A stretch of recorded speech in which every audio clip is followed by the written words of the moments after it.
નમસ્કાર વિદ્યાર્થી મિત્રો, આપનું સ્વાગત છે આપણી ચેનલમાં। આજે આપણે વિડીયોની અંદર ડીએલએડ પ્રવેશ માટે દિવ્યાંગ ઉમેદવારો માંગે અહીંયા માર્ગદર્શિકા આપવાના છે। તો આ માર્ગદર્શિકાની અંદર શું વાત કરેલી છે, કોના માટે છે, દરેક વિદ્યાર્થીઓ માટે છે કે નહીં, દિવ્યાંગ ઉમેદવારો કેટલા હોય, 40%, 20%, તો દરેક માટે લાગુ પડી શકે। તો દરેક માહિતી તમને આ વિડીયોની અંદર જોવા મળશે। તો સૌથી પહેલાં ચેનલમાં નવા હો અને આવી જ શૈક્ષણિક અપડેટ માટે સૌથી પહેલાં આ ચેનલને જરૂર સબસ્ક્રાઈબ કરી દો અને વિડીયોને લાઇક કરી દેજો। તો અહીંયા જે શિક્ષણ વિભાગના જે ઠરાવની અંદર આ ડીએલએડ પ્રવેશ માટેની જે દિવ્યાંગ ઉમેદવારોની પાત્રતા નીચે મુજબની રહેશે કે કોણ કોણ આની અંદર એપ્લાય કરી શકે છે, આ અરજી કરી શકે છે। તો સૌથી પહેલાં તો તમારે દ્રષ્ટિ સંબંધિત દિવ્યાંગતા હોવી જોઈએ। જોવામાં જે દિવ્યાંગતા હોય છે, બ્લાઇન્ડનેસ અથવા તો લો વિઝન, દેખાતું નથી, એવા વ્યક્તિઓ પણ એપ્લાય કરી શકે છે બ્લાઇન્ડનેસ અને લો વિઝનમાં। પછી બીજી છે કે શ્રવણ સંબંધિત દિવ્યાંગતા એટલે કે ડીટ એન્ડ હાર્ડ ઓફ હિયરિંગ, એમાં પેલી છે હાર્ટ ઓફ હિયરિંગ। ત્યાર પછી નેક્સ્ટ છે અસ્થિ વિષયક દિવ્યાંગતા એટલે કે લોકોમોટર ડિસેબિલિટી, જેની અંદર તમારે વન આર્મ હોય, one leg, both legs, one arm and one leg. પછી cerebral palsy, leprosy cured, dwarfism, acid attack victim હોય એ પણ આમાં આવી શકે છે। ત્યાર પછી બૌદ્ધિક અને માનસિક સંબંધિત જે દિવ્યાંગતા છે એની અંદર સ્પેસિફિક લર્નિંગ ડિસેબિલિટી હોય, મેન્ટલ ઇલનેસ હોય। ત્યાર પછી બહુવિધ દિવ્યાંગતાની વાત કરીએ તો એમાં મલ્ટિપલ ડિસેબિલિટીઝ હોય, એમાં ઉપરોક્ત એ થી ડી કેટેગરીના સંયોજન ધરાવતા હોય તો પણ આ ઉમેદવારો અહીંયા ભાગ લઈ શકે છે। હવે એના માટે સામાન્ય જોગવાઈઓની વાત કરી લઈએ કે શું જોગવાઈઓમાં વાત કરેલી છે કે કેટલા ટકા તમે ડિસેબિલિટી સુધી તમે આ ફોર્મ ભરી શકો છો।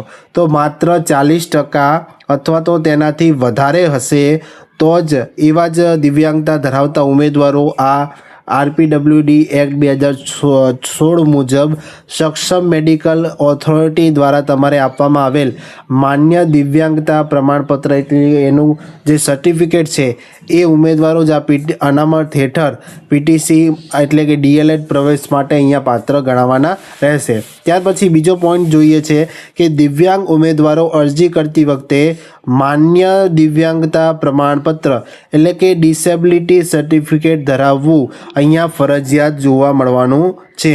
ત્યાર પછી ઓનલાઈન અરજી કરતી વખતે તમારે દિવ્યાંગતા પ્રમાણપત્ર એટલે કે ડિસેબિલિટી સર્ટિફિકેટ સ્પષ્ટ અને વાંચી શકાય તેવી સ્કેન કરેલી નકલ ફરજિયાત અપલોડ કરવાની રહેશે। સ્કેન કરીને ડોક્યુમેન્ટ અપલોડ PDF ફાઇલમાં ફોર્મેટમાં તમારે અપલોડ કરવાની રહેશે। ત્યાર પછી ઉમેદવાર દ્વારા ઓનલાઈન અરજી દરમિયાન અપલોડ કરવામાં આવેલ દિવ્યાંગતા સંબંધિત દસ્તાવેજોની ચકાસણી તમારે જે હેલ્પ સેન્ટર હોય, સ્વીકાર કેન્દ્ર હોય એ જગ્યાએ તમારે કરવામાં આવશે।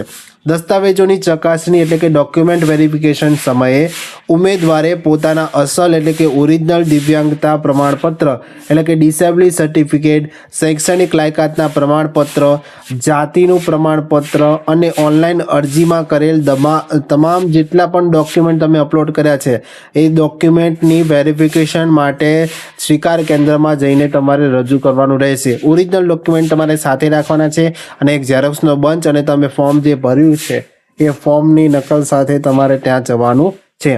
ચકાસણી દરમિયાન જો દસ્તાવેજોની અંદર કંઈ પણ ભૂલ જણાશે તો તમારી જે ઉમેદવારની અરજી જે છે એ તમારી સ્વીકારવામાં આવશે નહીં, બરાબર, એટલું ખાસ ધ્યાન રાખજો।